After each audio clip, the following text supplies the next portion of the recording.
I met Judith whenever I was visiting Fields of Life projects in Uganda in August 2019. And she left an indelible imprint on me. Her story is one that I will never forget. I remember walking into this little compound, that red Ugandan soil. It was dusty and smoky, but as I approached this young girl, she ran towards me and was just fascinated by my hair, which was so different to hers. And she ran her hands through my hair, and she was so excited about the opportunity to plait it. And so I, like any young girl, love getting my hair done. So I sat down on this little broken plastic chair in the middle of this compound, and she started to plait my hair. And as she did, she started to tell me a little bit about her story. And very early on, we both worked out that we were the same age, and we were both born in 1992, and it only made what she was about to tell me next even more difficult to hear. Judith was just 27 whenever I met her, and she had never been to school. She had completely missed out on the opportunity of an education, because she had grown up in Gulu, which was the epicenter of a brutal conflict that has become known as one of the world's worst humanitarian crises. What happened in Gulu ended up killing thousands of people. 2 million people, almost the population of Northern Ireland, were displaced, and 25,000 children were forced to face the atrocities of war and become child soldiers. Judith was just 7 years old whenever her mum went out one day to get food for her family and never returned. She had been caught up in an ambush in her home village and had been killed.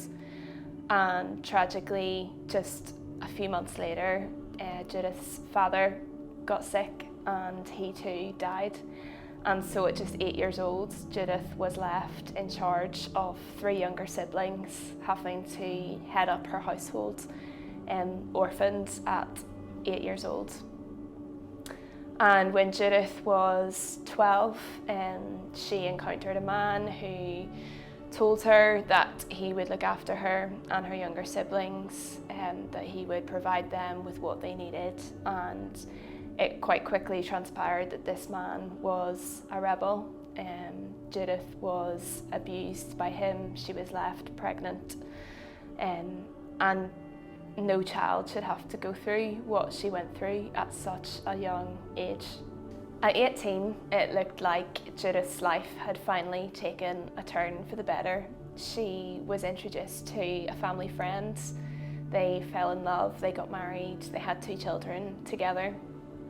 That was until the tragic night when Judith recounted the rebels stormed their home and killed her husband right before her eyes, robbing her of the only happiness and stability and security that she had ever known. As Judith opened up to me and shared her story with me, I honestly didn't know what to say or do. I was shocked, I was devastated, I couldn't quite believe what I was hearing. That time after time after time again, she had to deal with this trauma and tragedy, and after each one, pick herself up again and go again. I felt so uncomfortable at the injustice of how 2 girls who were exactly the same age could experience such different lives simply because of where they were born. I couldn't help but think, what if that had been me? What would I have done? I don't think that I would have had her bravery or her brilliance. She is an astonishing individual, and her strength, her resilience. I'm in awe of the woman that she has become despite her circumstances. She is easily the strongest, most resilient person that I have ever met. Just last year, Judith was given the opportunity to go to vocational college and to pursue her dream of becoming a hairdresser. When she talked to me about the opportunity that she had to become a hairdresser, her eyes just filled with joy and excitement that she finally had the chance to do what she wanted to do. It was obvious that she loved it. She had such a passion for engaging with people as they sat in that little chair for her to do their hair, as she got to bless them in that way and make friendships along the way too. And she was the happiest that she had ever been. Just a few weeks ago, I had the joy of hearing the amazing news that Judith has now successfully finished her course.